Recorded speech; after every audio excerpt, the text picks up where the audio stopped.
Hi, my name is Milena. I'm part of the SAP social media team, and I'm very happy that I have the pleasure to interview today the winner of the Best Student Paper Award of this year's Academy of Management of the Strategy as Practice Interest Group. The winner is Jadwiga Supran, and today she tells us a little bit more about her paper, When Social Worlds Merge, Inclusion Happens, a case of embodied financial inclusion in Ghana. Hi, Jadwiga. Hello, Milena. Thank you so much for having me. Happy to have you. So tell me, what's the paper about? So the paper is part of my dissertation work, very much work in progress, I must say. This particular paper asks a question, how does fintech financial inclusion work gets performed in environments that have social and economic constraints? So I'm looking at how technology affords inclusive innovation and specifically the role of financial technology in shaping financial inclusion. And what's the study's research question? So the question I'm intrigued by is how do these fintech financial technology practitioners perform financial inclusion work in context of high social and economic barriers? And how does the study approach the research question also empirically? I was fortunate to have access to fintech venture. So it's a single case, qualitative work where I observed work in situ of participants, fintech practitioners. I had observed many meetings, followed the work in the office and outside in the office, so stayed in the premises of a venture and outside. And I interviewed them. It's over 80 interviews. I also had a lot of informal conversations, kind of being there on the ground for over 4 weeks, but the whole data collection took over a year or so. And what is the key finding? So the notion that we kind of like go into this kind of social, I think, dilemmas is that technology can be part of the answer or the solution to enable the access. What I'm finding in my context is that equally so, the social interactions are important to attaining the inclusion, to start the conversation around the inclusion and also maintain it throughout time. So what is the most intriguing, I think, in my context is that these fintech practitioners, in order to shape financial inclusion, they alternate between technology, financial technology, and social interactions, this kind of human interactions that are necessary to start and maintain the inclusive organizing around this. What would you say is special about this study? I think the context that is less emphasized, less studied per se, especially in around financial technologies, and what we can learn from that context, and not thinking maybe in templates. We know from our own context that banking online means to us. Usually we're somewhat left to our devices. There is no negotiation around how we want to bank, whether we want to talk to a human being or rather use the applications. We usually are left out with the latter, I would argue. In the context I was able to study, this negotiation is an ongoing conversation. It's not only the fintech venture and the practitioners kind of trying to onboard these marginalized individuals and enterprises. It's also this recipients that get to say what they really need and want. Okay, and last question, which text inspired you most to do this research? This is a challenging question, I must say. I feel like I've been for so much literature, and I'm kind of, in a way, still exploring, even though I should be exploiting perhaps at this point. I'm going to just say the literature that keeps inspiring me, even though the paper is still written on from the perspective of practices and practice theory, would be social symbolic work. And maybe the most inspiring text that I would, or the author would be Czarniawska, a fellow Polish who, for this specific work, inspired me to think about spaces and activity nets where this kind of work, different work types happen, and in my case, financial inclusion work. Thank you very much, and congratulations again to the award. Thank you so much. So hi, my name is Milena. I'm part of the SAP social media team, and I'm happy to interview the winner of this year's Strategy as Practice Best Paper Award.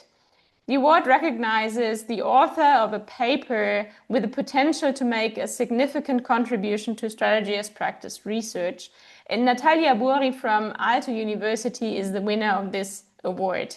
She will tell me a little bit more about her paper, Harnessing Generative AI, Unpacking the Social Psychological Dynamics Underpinning the Impact of Generative AI on Strategizing and Firm Performance. Hi, Natalia.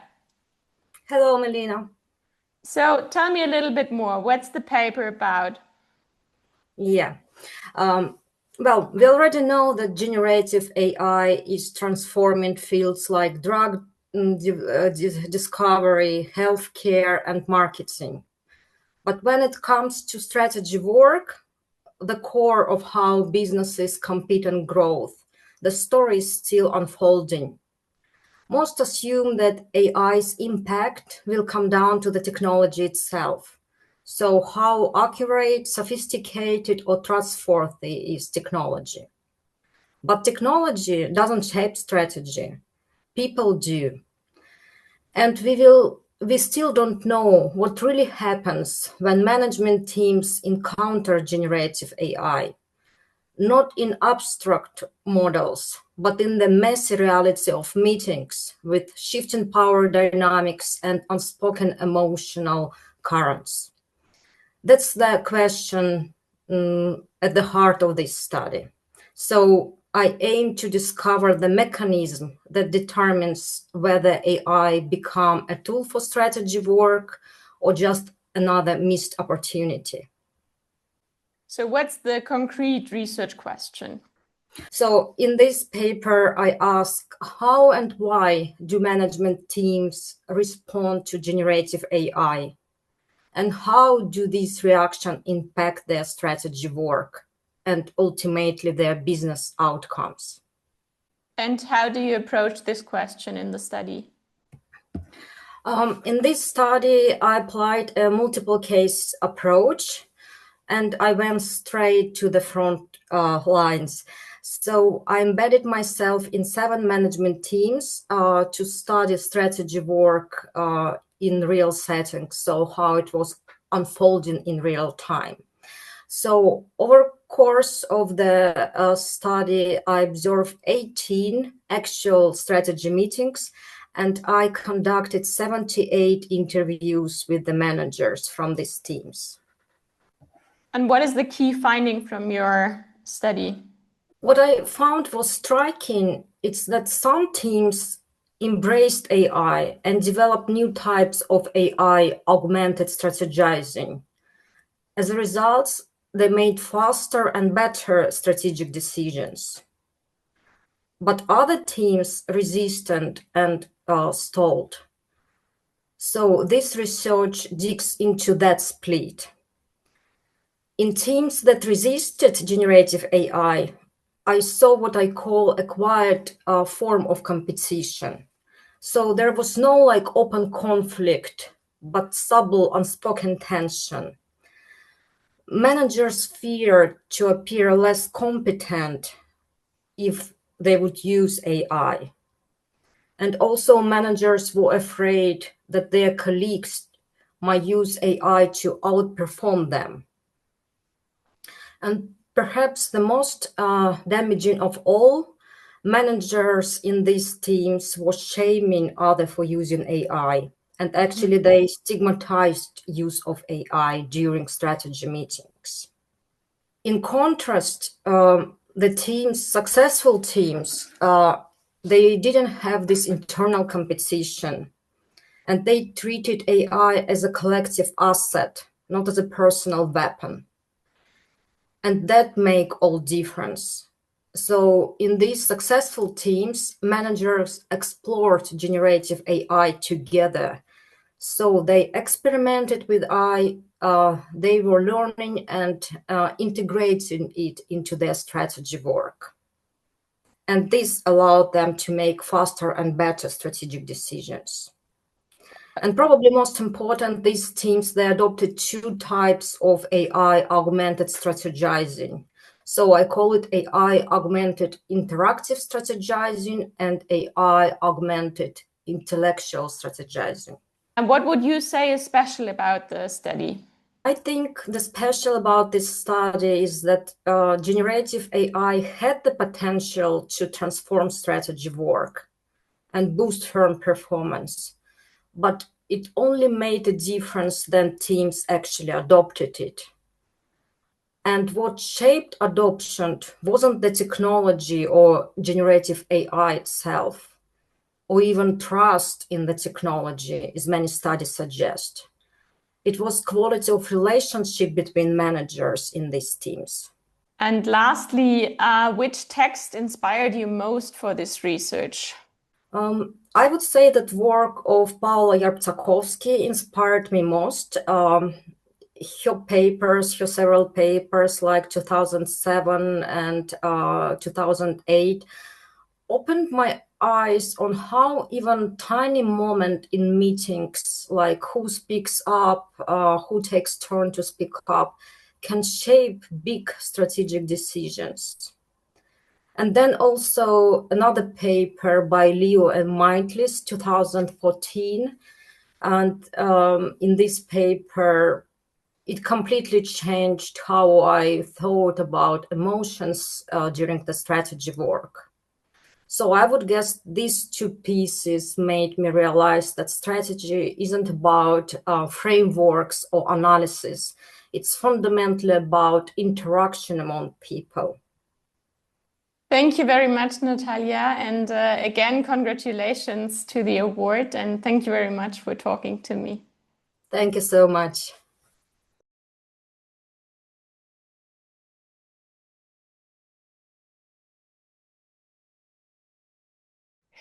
Okay, so hi, my name is Milena Leibold. I'm part of the SAP social media team, and I have the honor to introduce this year's winners of the SAP Pushing the Boundary Award.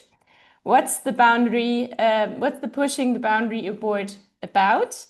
The focus of this year's award for pushing the boundaries of SAP research was on methodological innovation, and this year's winners have focused on methods as well, and they are from Innsbruck: Fabian Leuk, Adriana Wacker, Thomas Ortner, and Julia Hautz, with their paper Measuring Openness in the Strategy Process, a Machine Learning Approach.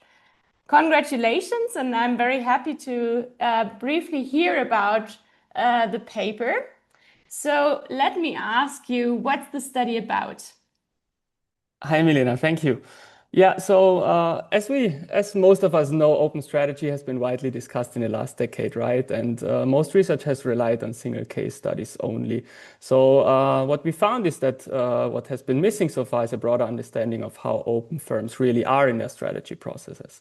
And with our study, we wanted to change that. So specifically, we aim to measure openness in the strategy process at a larger scale, meaning across many firms and over time, in order to capture the extent and evolution of open strategy, basically.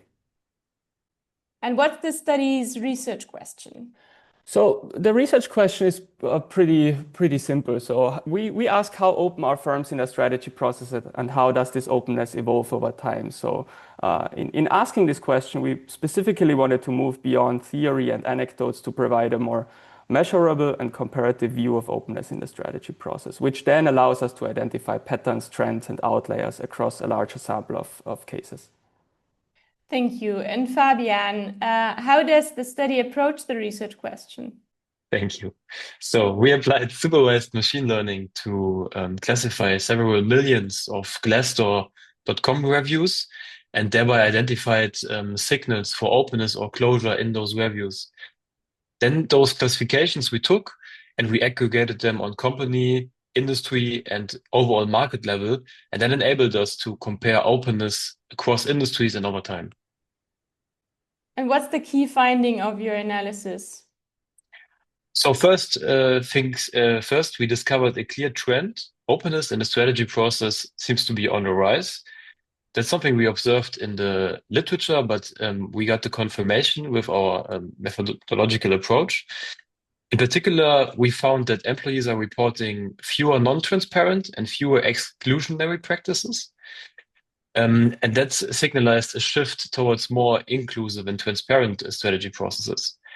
We also have been able to identify firms that stand out, both as frontrunners and as laggards in this adoption of openness.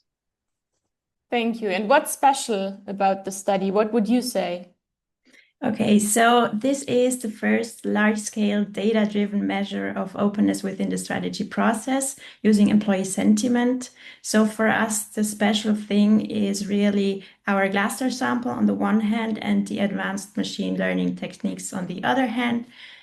So we enable future research to investigate openness and its antecedents and consequences at a large scale. That was not possible before. So that is the special part. Which text would you say has inspired you the most for this research?